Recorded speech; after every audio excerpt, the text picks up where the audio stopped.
Bom dia, boa tarde ou boa noite para quem estiver nesse atual presente no meu vídeo.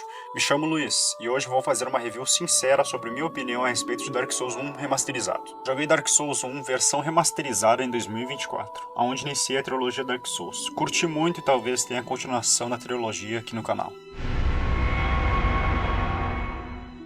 A história de Dark Souls 1 se passa em um lugar devastado e esquecido, que te dá uma sensação de melancolia e solidão. Essa sensação fica extremamente evidente em praticamente tudo. Você já acorda num calabouço, onde o cavaleiro do reino de Astora te liberta e te fala que tinha uma lenda que um Hollow, ser vazio, sem propósito, iria se sacrificar à chama. Tá, mas o que é chama? Você que não sabe o que é chama iria explicar. No mundo apenas existiam dragões imortais. A chama surgiu, e a chama criou a disparidade no mundo. Com ela vem o calor e o frio, a vida e a morte, e a luz e a escuridão. No meio da escuridão do subsolo, criaturas humanoides se aproximaram da chama. Essas criaturas, atraídas pelo fogo, encontraram almas perto da primeira chama e assumiram os poderes que elas deram com a força dessas almas. 4 figuras nasceram.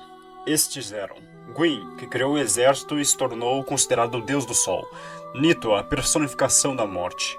Bruxa de Izalith, que revolucionou a piromancia, além de um pigmeu que encontrou o Dark Soul, uma alma que não era tão poderosa, mas que podia ser dividida em várias almas, infinitamente. Esses seres, adquirindo poder, declararam guerra contra os dragões. Venceram com a ajuda de um dragão traidor, Sif, o Descamado, que falou sobre a fraqueza dos dragões. Ele não era imortal igual aos outros dragões, e se rebelou contra eles.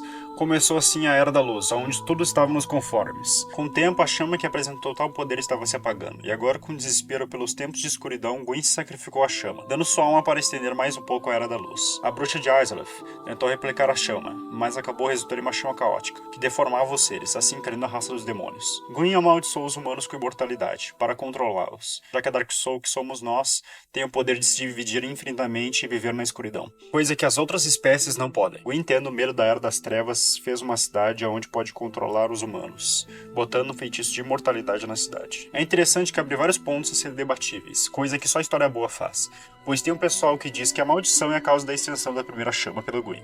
Agora cabe nosso personagem, neste mundo devastado, querer estender a chama ou não. Lore pequena, né? Olha que é só o resumo da história de Dark Souls 1. E a história de Dark Souls 1 é excelente. Se tiverem algumas opiniões para acrescentar ou me corrigir, comenta aí.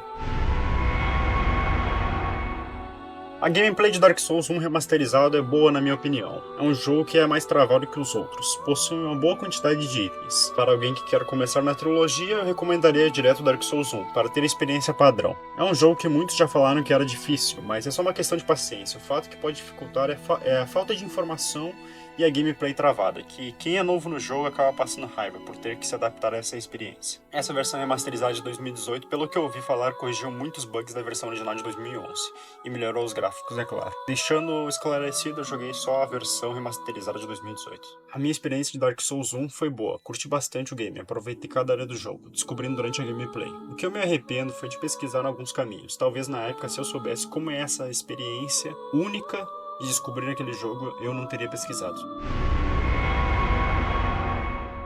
Como todo jogo RPG, sempre vai ter bosses, grandes inimigos fortes para te desafiar. Dark Souls traz alguns bosses interessantes para te desafiar, como Sif, o Lobo, Ornstein e Smaug, e as Gárgulas como exemplo de bosses da hora. Na minha opinião, os melhores bosses estão na DLC, que já iremos comentar, mas em geral não é tão frustrante assim os bosses do jogo base. São chefes simples, pensados em um jogo que não tinha igual, além de ter poucas informações, sendo só você desbravando aquele universo sozinho. Geralmente vai ser só você, mas temos um sistema de quests bem complicado de se entender como funciona. Cumprindo algumas tarefas por falas de NPCs que parecem um enigma, você pode obter invocações deles, que ao estar no estado humano, queimando a humanidade na fogueira, você obtém sinais do chão, perto das paredes de fumaça, que são entradas a boss fights, e eles te auxiliam na luta contra os bosses. A minha experiência com os chefes de Dark Souls 1 remasterizado foi boa. Os chefes não são difíceis, ainda mais quando tem ajuda com os NPCs tipo Soler. Só alguns que acabam atrasando o cara, e ter que fazer uma run back é bem frustrante. Voltar tudo de novo só pra chegar na arena é complicado. Eu me lembro quando eu fiquei várias vezes fazendo run back no Iron Golem, e eu nem tinha pegado aquela fogueira naquela fortaleza.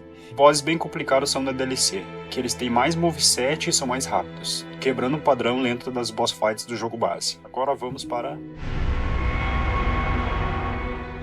A ambientação do Dark Souls 1 é muito boa, e a melhor coisa junto com a história. Ela mostra tudo o que ocorreu por todo esse enfraquecimento da chama, te deixa muito imersivo nesse mundo. O level design é excelente, tudo se interliga. E o problema do level design muito interligado são as áreas que você pode acessar estando fraco. Mas eu curto muito, acredito que todo jogo deveria ter isso. Te dá mais liberdade, e quando você já está experiente no mapa viram passar. Uma coisa boa desse level design é que dá para montar muitas builds e ter muitas possibilidades de rota durante a gameplay. Já falando sobre a ambientação, a trilha sonora é muito boa. É extremamente memorável ouvir a trilha sonora do Ornstein Smoke pela primeira vez. Também tem a trilha sonora do Sif, o Lobo do Artorias, que você sabendo da lore fica muito mais melancólica a boss fight. A DLC é muito boa, te mostra o passado do game, e é basicamente a história de uma princesa que vem do passado para te pedir ajuda com o abismo. O abismo é uma condição que corrompe aquilo que toca e desfigura tudo. Corrompeu o lendário Cavaleiro Artorias, que tem uma lore muito boa, recomendo pesquisarem. A história da DLC é boa. Os bosses são excelentes, você tem uma boss fight com um dragão que restou no passado, tem a boss fight mais difícil que é o Pai do Abismo. Mesmo sendo uma DLC curta, dá para tirar muito proveito. Recomendo você que está até agora nesse vídeo pesquisar como fazer a DLC antes de colocar as 4 almas de Lorde no cálice. Encerrando o vídeo, agradeço imensamente quem está aqui até o final, ouvindo minha review. Dark Souls 1 é um jogo muito bom. Eu acho que ele erra nas quests, né? As quests poderiam ser um pouquinho mais assertivas, não tão enigmáticas como é, mas é um jogo bom. É um jogo que, se tu levar em consideração a versão não remasterizada, é um jogo bem inovador, né? Com certeza para a época, e que gerou muita diversão a muitas pessoas. Muito obrigado novamente por você estar aqui até o final do meu vídeo, e até a próxima. Tamo junto, é só o começo.